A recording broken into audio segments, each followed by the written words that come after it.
It's an unprecedented move. The Augusta National Golf Club, under pressure from a women's rights group to begin admitting female members, refuses. Then, to prevent sponsors of the Masters tournament from facing boycotts, the club essentially bypasses sponsors. Next April's tournament on CBS will be commercial-free. Augusta National Chairman Hootie Johnson says the Augusta National is a private club and will not be told how to operate. Is Johnson sending the right message? If he paid Georgia's top PR experts for advice, what would they tell him? Well, joining us now are three of Georgia's top public relations executives. Kent Matlock owns his own firm. Clients include Bell South, Publix, and Dell. Bob Cohn is the dean of Atlanta PR execs. His company, Cohn & Wolfe, was an Atlanta mainstay for years. He's now chairman of Gray Advertising's PR agency, GCI. Local clients, Chick-fil-A, Aflac, and DuPont. And also from GCI, Bill Crane, a familiar face to some viewers, as he's done a lot of time in front of the camera in addition to behind it. Kent, if Hootie called you for advice, what would you tell him? Stop talking. Keep quiet. The rule I've learned many years ago is that when you're in a hole, stop digging. It appears that there's no sense of accountability and no concern for transparency. Accountability to your members and their extended stakeholders. I think that's the reason they eliminated the sponsors. And no transparency, no sense of obligation to an extended public. So, Bob, is this out of control for him? Well, you know, you have a choice. I think George Bush has got a similar choice today. We're going to attack Iraq. I mean, do you do it by more conventional means, or do you just drop a nuclear bomb on them? I think that what happened at the Augusta National is he cut loose with a nuclear bomb for openness. Right, right. And Bill?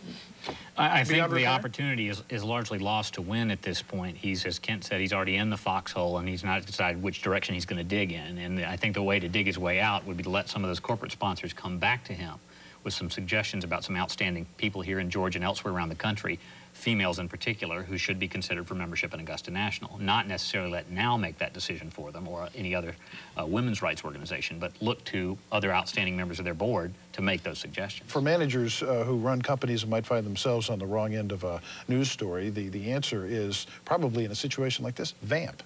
Say, it's an interesting suggestion, we'll consider it. Right? Is that what you're already tell looking somebody? at people. I mean, no one knows who they're looking at. They Right. could just have said, we're already considering several outstanding female members or potential members to our organization, instead of, we will not make this decision at the point of a spear. He says it's a private club, is he right? I think he makes a very good point. Unfortunately, the point was lost in how he responded. And I think that's the trouble when you are not managing an issue in a framework of accountability and transparency.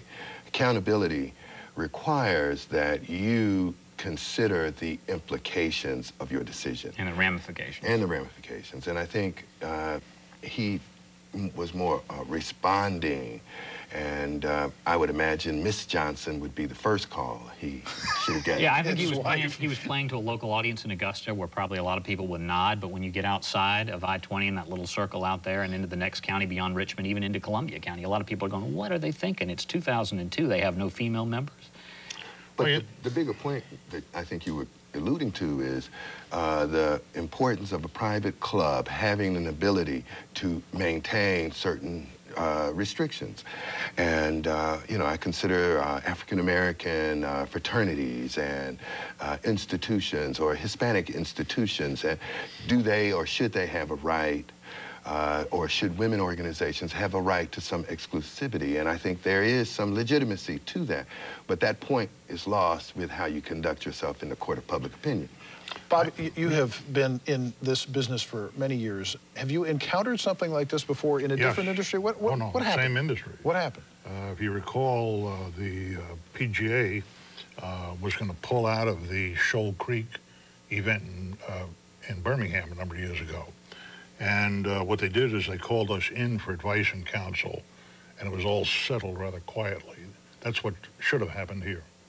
In the event the cat's out of the bag and a company finds themselves really in an out-of-control situation, which is what you've got here, forget this golf situation, corporately, Bill, what do you tell people to do? I would be telling members of all of our clients, some of whom are involved out there, that they ought to be making some very strong and reasonable suggestions to not just Mr. Johnson, but the other members of that board to open up that club. And I know of situations that I can't share with your viewers where that's already happened in other cities in Georgia, where executives have called and said, we do a lot of business with your country club, we do our Christmas party with your country club.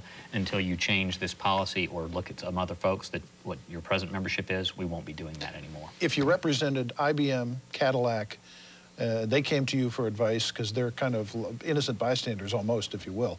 What do you tell them? Well, I think they were in the process of doing what they could have done and what they should have done, and that was a reasoned approach to the club, which would have resulted in women being entered into the club. But at this point, they're just innocent bystanders, and it's up to these people to do the right thing.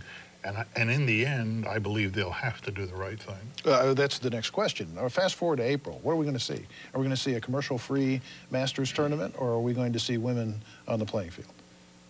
Well, I think you're going to see some significant changes at the Masters. I think from the Tiger Woods winning, it was the beginning of a new day there. And I think the acceptance of the requirements that America has and the expectations that Americans hold to how you conduct yourself has changed considerably. And I think you will find the people that lead the Masters are going to have to reconsider a number of things and conduct themselves differently. The old saying is, if they spell your name right, it's good press. Is that true? Not in this instance. I'm not intimately familiar with how their board holds its elections, but I expect you'll see a change in their leadership. Well, the Masters is just one of the finest events in the world of sports. It is subtle, it is beautiful. Storied tradition. Storied tradition, it's got everything.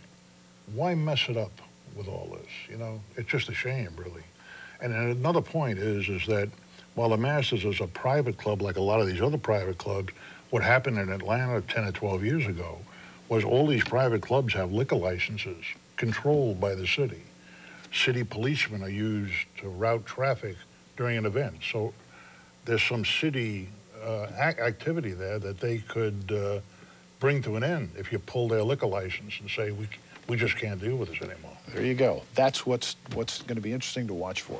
Three of the giants in Atlanta's PR industry, and I mean that sincerely. Appreciate your input and your perspective, and we'll see what happens in April. Thanks a lot. Thank you.